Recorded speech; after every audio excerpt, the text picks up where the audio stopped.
So at this point, NXT should just be renamed like, I don't even know, the Dream Match Machine. Sounds good? Sounds about right? Oh yeah. There's gonna be a fight tonight!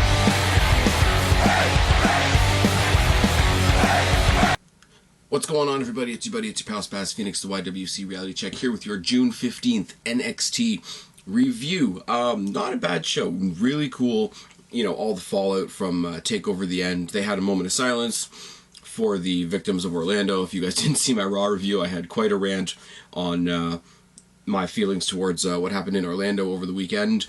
So I'm not going to rehash it. I'm just going to say, you know, be respectful, don't be douchebags. That's pretty much it, and the WWE live crowds have been doing that, so good for them. We see a very well done package recapping everything that happened at TakeOver the End, and I will say, the nostalgia part of me really does get a you know, that big nostalgia feeling when they use that old music from Armageddon. The end is here. It's just good. I know NXT is supposed to be new stuff. NXT is supposed to be new, different stuff of the future, stuff of tomorrow, all that kind of thing. But it's one of those, that musical piece, the end is here, that they always used for the Armageddon pay-per-view back when it was around, was a really well done and very effective piece of wrestling music.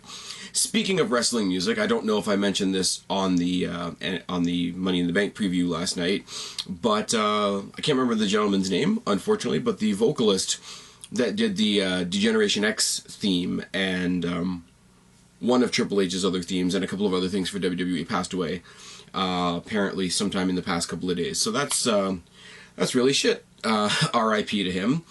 And it's just, it's a shitty year, it's a shitty week, for sure. Those of you following the other events that have taken place in Orlando since the shooting on the weekend, nobody can catch a break down there. Speaking of the preview for Money in the Bank, I do encourage all of you guys to go back one video, check out the preview video that Guapo and Kristen and I did for Money in the Bank. It was a lot of fun. Those of you that joined us live, thank you very much for that. Those of you that retweeted it after the fact, thank you for that. I will say it's the 15th, so you got 10 more days to get your questions in for Ask the Phoenix. I know there were a couple people on the preview video yesterday who specifically said they were saving their questions for after the Money in the Bank pay-per-view this coming Sunday. That's absolutely fine. You got 10 days. It's all good. First match of getting back to this week's NXT. So the first match was the Authors of Pain with Paul Ellering versus two local jobbers. And it wasn't much of a match, so I'm not even going to bother describing it to you. Really, what I will say is the Authors of Pain have really awesome music. They came out in basically giant wannabe Shield gear, which is kind of eh. We don't find out what these guys' names are. So in the brief 2 minutes it took for this match to happen, the commentators were just calling them the Tattooed One and the Other One. Which sounds lame, but it's not. I think for them to be this sort of anonymous force that's been harnessed by Paul Ellering is kind of a unique, it gives them that enigmatic feel, and they're no slouches in the ring, for sure. They ragdolled the hell out of these two, I don't want to say jobbers again, because I'm not trying to be a dick here, but they don't get names, they don't get entrances, and they are here to job, so they are jobbers. There's two moves that led to the end of this match. One was a double team, that was a boot into a black hole slam, which was really good, you know, shook the ring as the metaphor goes. And the other one it's a little lackluster. It's kind of like the Ascension's high-low. It's, or the Fall of Man, combination lariat leg sweep type of thing, and the Authors of Pain obviously win. After the match, one of the announcers tries to get a hold of Paul Ellering, ask, you know, who are these guys? What are you guys doing here?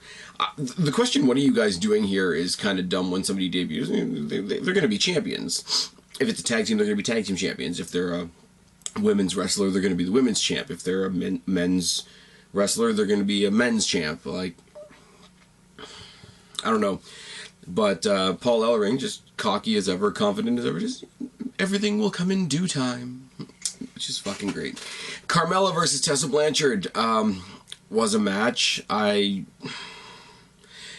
Carmella's entertaining. she doesn't excite me in the ring. Tessa Blanchard's decent. I want to see people like Rachel Ellering and Liv Morgan and Deonna Purrazzo get a lot more focus on in this division than Carmella. I'm sorry. You guys know I say it a lot. I'm a big fan of the Taz show. Taz has this new thing that he does on the Monday shows because there's nothing to review because it's Monday.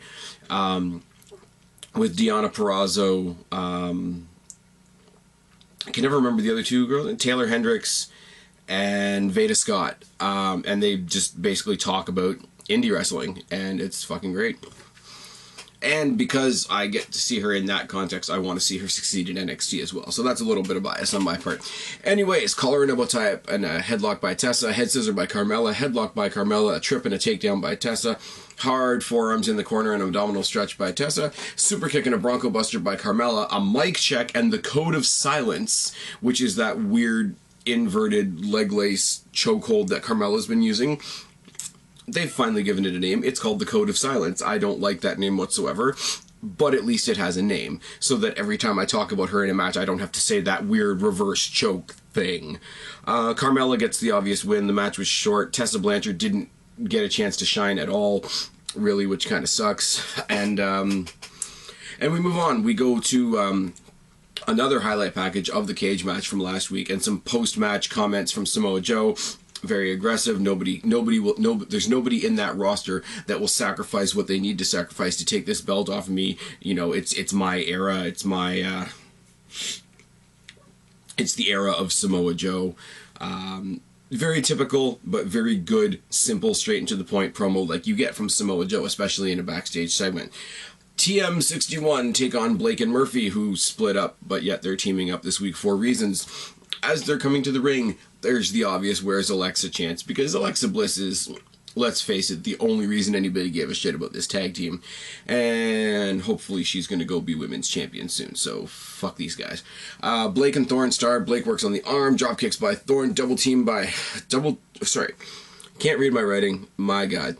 Double team slam by TM61, boots by Blake and Murphy to Millard, standing moonsault and a fist drop combo, standing moonsault / fist drop combo by TM61, front face lock by Thorne, a takedown by Blake and Murphy, corner splash by Murphy, and a headlock and an uppercut.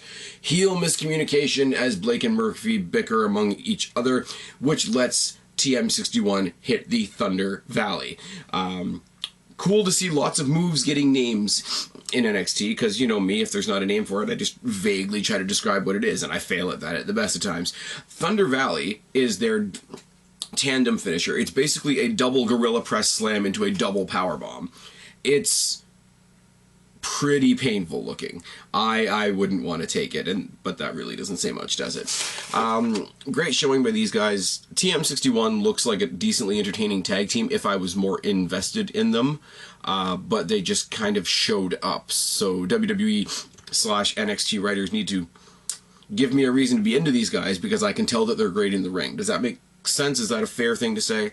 TM61 versus the Authors of Pain is something we're going to see later on down the line, I think.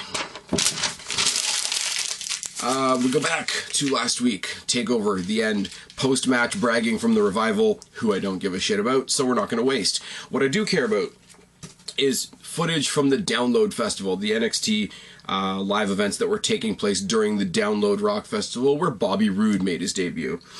Can't wait to see him on TV, because we didn't see him on TV tonight. Highlights of Asuka breaking Bayley last month. Bayley says if she checks out with her doctor next week, Regal will let her back in the ring.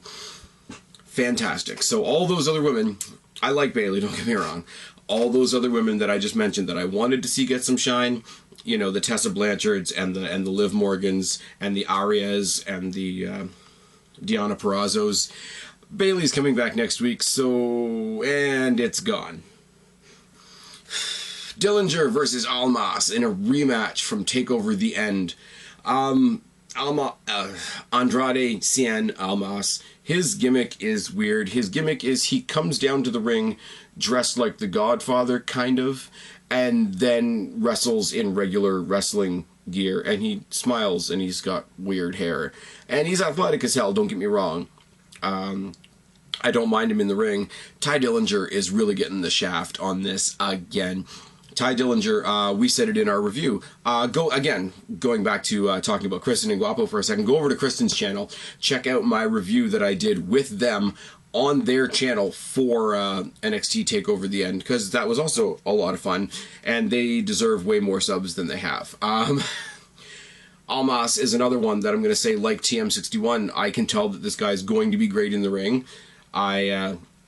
I want a reason to care, because his gimmick is kind of questionable. I don't like Triple H making fun of luchadors when he talked about Andre Cien Almas, when he was in his interview after TakeOver the End was over, bragging about the new talent that he's brought into NXT, and, you know, we got a handsome guy like Andrade over there, you know, what idiot would ever put him in a mask? Well, I'm pretty sure the entire luchador community loved a comment like that.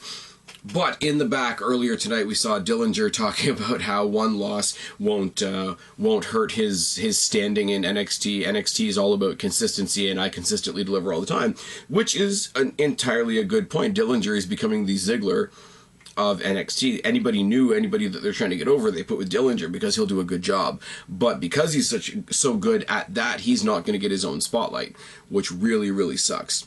Puts him in the Ziggler category, puts him in the Miz category, puts him in the Tyler Breeze category. All people that should be way higher than they are. Anyways, collar and elbow tie-up, and Dillinger works the arm. Springboard elbow by Almas and a springboard crossbody. Chop battle on the outside and a boot and a headbutt by Dillinger. Drop kick by Almas and a head scissor. And he does the rope pose thing. He does a thing where he looks like he's going to do a suicide dive, except he catches himself in the rope and sort of, if you remember old school Shawn Michaels, when his opponent was down, he'd sort of pose doing one of these on the top turnbuckle. Well, Almas does that actually on the rope itself, and it's really awkward looking. If I'm honest with you guys. Coming back from commercial break, we got mudhole stumps by Dillinger and another chop battle and an armbar by Almas. Baseball slide, drop kick to the ribs by Almas. Backbreaker by Dillinger. Backbreaker by Dillinger gets a chant from the crowd that absolutely had me hysterical for a moment. They were calling him the King of 10 style. Oh yes. Nakamura, take that in your pipe and smoke it. Corner chops by Dillinger, headbutts in the back by Dillinger. He's got him down sort of like on hands and knees type of things, and he's headbutting him in the small of the back. It's awkward enough to look really, really painful. Plus, you got a guy that's flying around. You work on his back, you can't fly around so much. Springboard dropkick by Almas and a spin kick. Suicide crossbody by Almas and that running double knee thing that he does in the corner that I'm sure will have a name eventually, and Almas gets the obvious win. Finn Bálor comes out for the last segment. This is a talking segment to end NXT. I know, it's kind of whatever. Bálor comes out. Thank you, Finn chants. Please don't go chants. Goes into a big long diatribe about what NXT means to him. Puts over the fact that the very first time he watched NXT, Enzo and Cass were having a match, and they were the two of the guys that made him want to come to NXT, which is cool, putting over Enzo and Cass.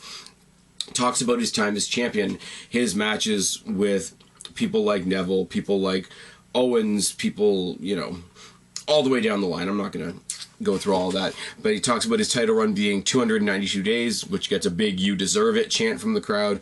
Talks about, you know, and he says that thing where you know it's supposed to be a cue for something to happen, right? But he says, "What's next for Finn Bálor?" And nothing happens. And then he says it again, and nothing happens. Eventually, the crowd just start chanting Bálor Club because nothing else is happening. He gives them the too sweet sign. And about the third or fourth time he says, what's next for Finn Bálor, the lights go out. Out comes Shinsuke Nakamura. And the response that Shinsuke Nakamura gets from that NXT crowd is phenomenal. The volume at which they sing his entrance music. I mean, they did it for Becky Lynch when Becky Lynch was in NXT. But this is a whole nother stratosphere of response. As soon as these two guys come face to face, you get the obvious "This is awesome" chant, which is only, at least it's better. Like all the other chants that they come up with in NXT are great. The generic "This is awesome" chant is a little The "This is wrestling." Yes, and you know, if you look down, you'll notice that you are sitting on a chair. This is a chair. Or they could look at each other and say, "We are a crowd." You know, occasionally the crowd chants, "We are awesome," which is just lame.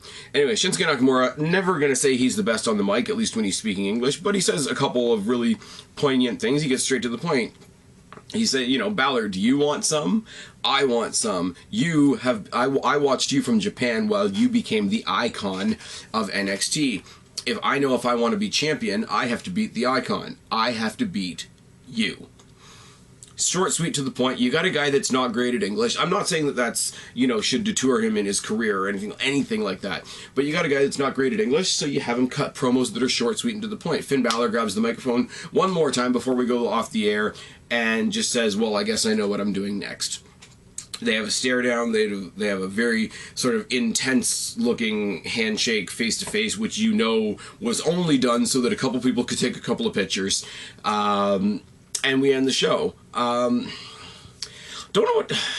It was a good show. There's a lot of good wrestling on there. There's people I wish I cared more about because they're doing great things in the ring, as I've said twice already. We've got a lot of new people because a lot of people just went to the main roster, and apparently a lot more are going to the main roster once the brand split happens. But I mean, you cap it off with the announcement that eventually we're going to get Finn Bálor versus Shinsuke Nakamura, and you really can't complain about this show whatsoever. They handled most of the fallout from TakeOver the End.